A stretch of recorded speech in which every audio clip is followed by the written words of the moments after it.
வணக்கம், welcome to Chitra Murali's kitchen. இன்றைக்கி என்ன ரெசிபி பார்க்க போகிறோம்னா பக்கோடா மோர் குழம்பு, அதாவது வாழைக்காய் பக்கோடா போட்ட மோர் குழம்பு தான் பார்க்க போகிறோம். அதுக்கப்புறம் தொட்டுக்கிறதுக்கு வந்து கோஸும் பஜ்ஜி மிளகா தேங்காய் போட்ட கறி பண்ண போகிறோம். ஃபஸ்ட்டு வந்து மோர் குழம்புக்கு வறுத்துக்க வேண்டியது என்னென்னங்கிறத பார்த்துடலாம். நாம் அதுக்கு அடுப்பில் கடாய் வச்சுருக்கேன். வரமிளகா, 1/2 டீஸ்பூன் உளுத்தம்பருப்பு, 1/2 டீஸ்பூன் வெந்தயம். பருப்பட்டுறது கொஞ்சம் ஆறட்டும். அதுக்குள்ளே இதே கடாயில் வந்து கோஸை வேக வச்சுட்டு அதுக்கப்புறமா மோர் குழம்புக்கு வதக்கிக்கலாம். மோர் குழம்புக்கு அரைச்சிக்கலாம். கொஞ்சம் கடுகு, கொஞ்சம் உளுத்தம் பருப்பு, இஞ்சி வந்து ஒரு 1/4 இன்ச் கட் பண்ணி வச்சுருக்கேன், இஞ்சி சேர்த்துக்கிறேன். பஜ்ஜி மிளகா, கொஞ்சம் கருவேப்பிலை. பஜ்ஜி மிளகா வதங்கிடுத்து கட் பண்ணி அலம்பி வச்சுருக்கோம். கோஸை சேர்த்துடலாம். தேவையான உப்பு சேர்த்து மிக்ஸ் பண்ணிவிட்டு மூடி வச்சுருவோம், வேகட்டும். அது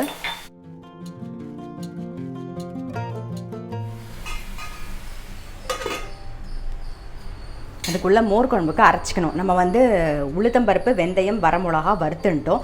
அதுக்கப்புறம் 2 டீஸ்பூன் வந்து பருப்பை ஊற வச்சுக்கணும். அதே மாதிரி 1/2 டீஸ்பூன் வந்து கடலைப்பருப்பை ஊற வச்சுக்கணும். 2 ஊறி ரெடியாக இருக்குது. இப்போ அதை சேர்த்துடலாம் அரைக்கிறதுக்கு.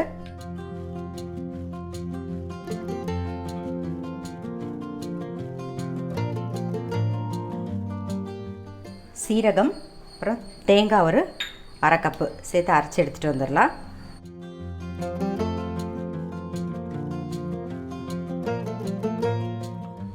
நம்ம ஊற வச்சது அப்புறம் வறுத்த சாமான் எல்லாம் சேர்த்து அரைச்சாச்சு.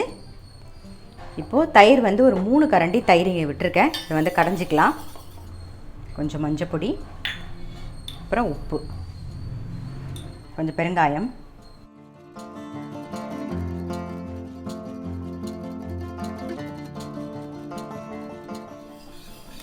இப்போ அரைச்ச விழுதியும் சேர்க்கலாம்.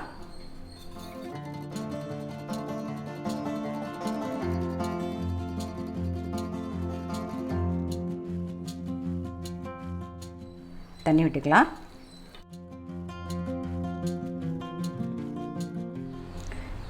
மோர் குழம்புக்கு ஃபஸ்ட்டு வந்து எல்லாம் ரெடி பண்ணி வச்சுருக்கோம். இது வந்து அடுப்பில் வச்சு கொஞ்சம் லைட்டாக அந்த பொங்கி வர அளவுக்கு சூடு பண்ணணும். கோஸ் கறி ஆனதுக்கப்புறம் தான் பண்ண போகிறோம். அதுக்குள்ளே நம்ம வந்து பக்கோடா ரெடி பண்ணிக்கலாம். அதுக்கு வாழைக்காயை நல்லா பொடியாக கட் பண்ணிவிட்டு கொஞ்சம் மஞ்சள் பொடி உப்பும் போட்டு பெசரி வச்சுருக்கேன் பாருங்கள். இப்போ இதில் வந்து ரெட் சில்லி பவுடர் சேர்த்துக்கலாம். கொஞ்சம்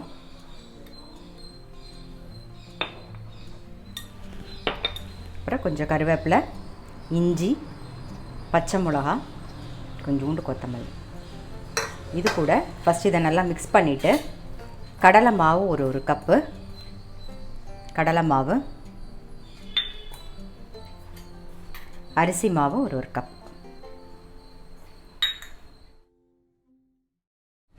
கொஞ்சம் பெருங்காயம் சேர்த்துக்கலாம்.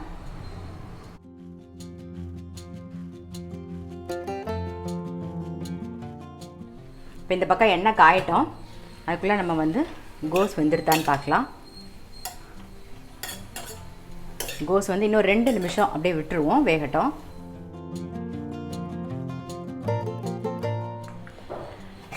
கோஸ் நல்லா வெந்துடுது. இல்லை தேங்காய், கொஞ்சம் பெருங்காயம் சேர்த்துக்கலாம். மேலாக கொஞ்சம் கொத்தமல்லி, அவ்வளோதான். நம்மளுடைய கோஸ் கறி ரெடி ஆகிடுது. இந்த பக்கம் மோர் குழம்பையும் கொதிக்க வச்சுக்கலாம். நாம் இதை அப்படியே எடுத்து ஓரமாக வச்சுருவோம். மோரில் மிக்ஸ் பண்ணி வச்சுருக்கோம் இல்லையா, எல்லாம் ரெடியாக சாதம் இதில் விட்டு கொதிக்க விட்டுருவோம். கொதி வரட்டும். அதுக்குள்ளே இந்த பக்கம் பாருங்கள், எண்ணெய் நல்லா காஞ்செடுத்து நம்ம வந்து வாழைக்காய் பக்கோடா போட்டுடலாம்.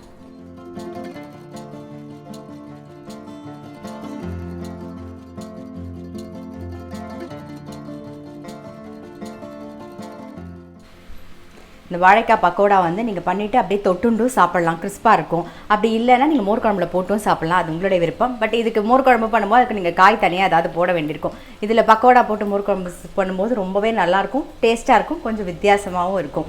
இது வந்து நீங்கள் இடியாப்பத்துக்கும் தொட்டுக்கலாம். அதே மாதிரி தோசை புளிக்காமல் தோசை மாவு ஃபஸ்ட்டு அரைச்சி வச்சுருப்போம் இல்லையா, அந்த தோசை பார்த்தீங்கன்னு வச்சுக்கோங்க, புளிக்காத தோசைக்கு தொட்டு சாப்பிட்டாலும் ரொம்பவே நல்லாயிருக்கும்.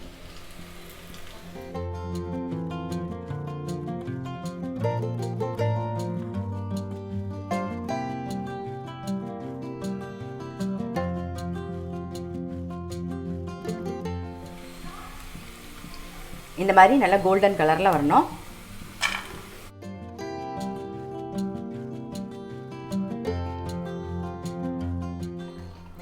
மோர் குழம்பு நல்லா நுரைச்சி வந்துடுது, பொங்கி வந்துடுது பாருங்கள். இப்போது நம்ம வாழைக்காயை சேர்த்துடலாம். ஃபுல்லாக சேர்க்கணுன்னு அவசியம் இல்லை, நான் கொஞ்சம் சேர்த்துருக்கேன், கொஞ்சம் வந்து எடுத்து வச்சுருக்கேன். இப்போ இதை வந்து இதுக்கு தாளித்தா போதும். நம்ம வந்து தேங்காய் எண்ணெயில் கொஞ்சம் கடுகு கருவேப்பிலை மட்டும் தாளிச்சிடுவோம்.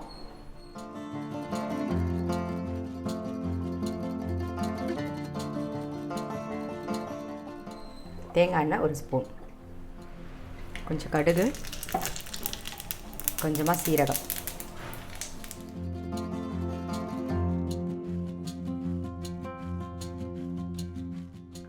மேலாக கொத்தமல்லி தூவிடுவோம். அவ்வளோதான், நம்மளுடைய வாழைக்காய் பக்கோடா மோர் குழம்பு ரெடி ஆகிடுது. இந்த பக்கோடா வந்து நீங்கள் வந்து ஸ்நாக்ஸாகவும் சாப்பிட்லாம், அதே மாதிரி சாதத்துக்கு தொட்டுண்டும் சாப்பிட்லாம், மோர் குழம்புலையும் போடலாம், அது உங்களுடைய விருப்பம். எப்படி பண்ணாலுமே ரொம்ப நல்லா டேஸ்ட்டாக இருக்கும். ஸோ கண்டிப்பாக ட்ரை பண்ணி பாருங்கள். இன்றைக்கி ரெசிபி பார்த்துருப்பீங்க, வாழைக்காய் பக்கோடா மோர் குழம்பு. அது தொட்டுக்கிறதுக்கு வந்து கோஸ் பஜ்ஜி மிளகா தேங்காய் போட்ட கறி. ஸோ கண்டிப்பாக ட்ரை பண்ணி பாருங்கள்.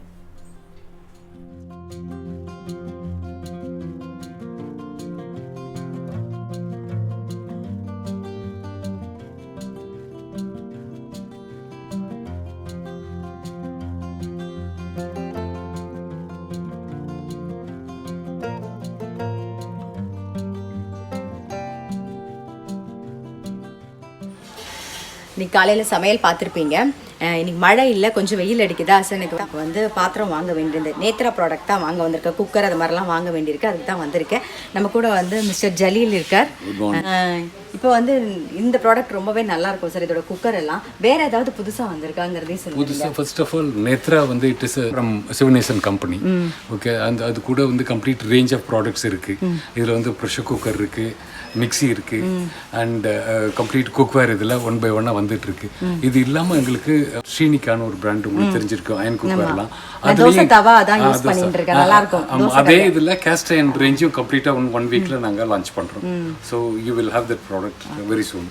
கேஸ்ட் அயனும் வந்திருக்கு, பார்த்தேன். ப்ராடக்ட் எல்லாமே ரொம்ப நல்லா இருக்கு. ஆக்சுவலாக வந்து அப்புறமா இன்னும் 1 வீக் ஆகும் லான்ச் பண்ணுறதுக்கு.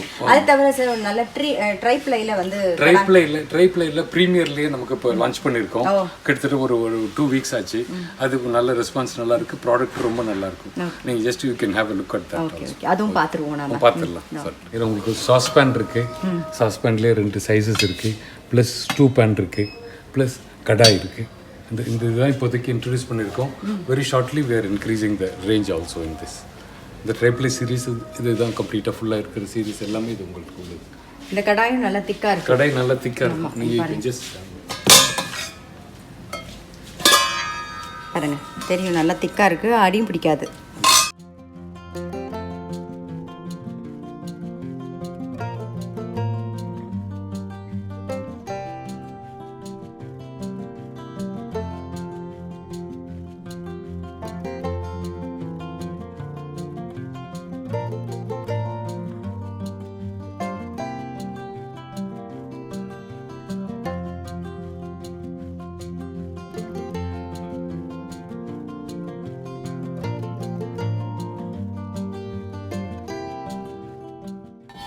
இப்போ இந்த 4 ப்ராடக்ட் தான் இப்போ வந்து இன்ட்ரடியூஸ் பண்ணியிருக்கோம். பட் இதில் ரேஞ்ச் இன்க்ரீஸ் பண்ணிகிட்டே இருக்கும்.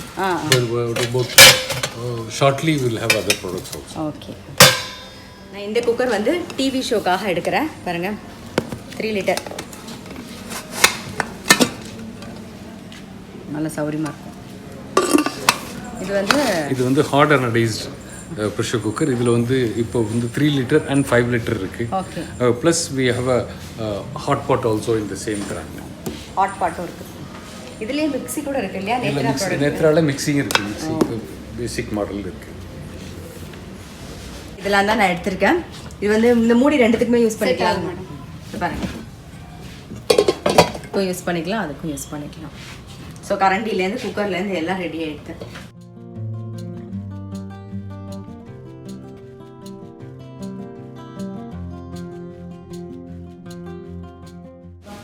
எஸ், இதில் உங்களுக்கு நேத்ராலேயே 2 லிட்டர் வெட் கிரைண்டர் இருக்குது. புதுசாக லான்ச் பண்ணியிருக்கோம்.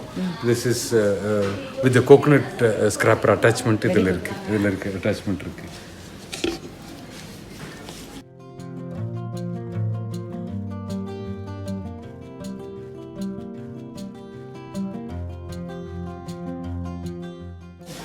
கோகோனட் ஸ்க்ராப்பர் எங்கே இருக்குது? ஆமாம், அதையும் காமிங்க. கோகோனட் ஸ்க்ராப்பரும் இதுலேயே இருக்குது. இது அப்படியே மேலே அப்படியே துருவிக்க வேண்டியதான். வெரி குட், நல்லாயிருக்கும்.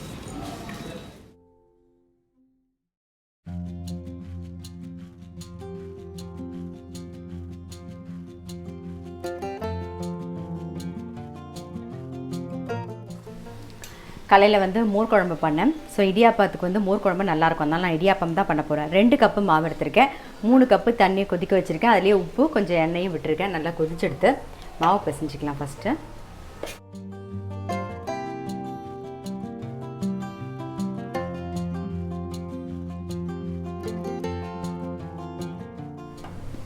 இந்த ஒரு 2 நிமிஷம் அப்படியே மூடி வச்சுருவோம். மூடி வச்சுட்டு அதுக்கப்புறமா கையில் இழுத்து பிசைஞ்சிக்கலாம். அதுக்குள்ளே இங்கே தண்ணி வந்து சூடாகட்டும். கொஞ்சம் ஆறினோடனே நல்லா இந்த மாதிரி இழுத்து பிசைஞ்சாச்சு. இப்போ வந்து இடியாப்ப குழலில் புரிஞ்சிடலாம்.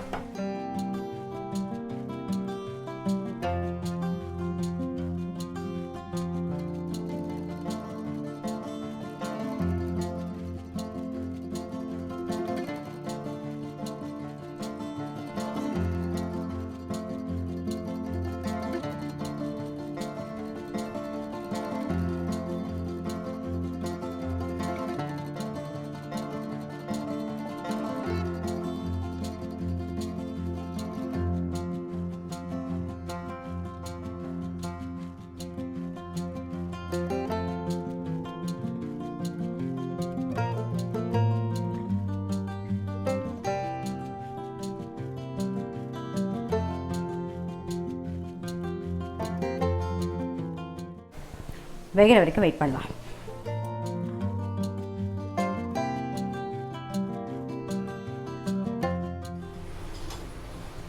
இடியாப்பம் ரெடி.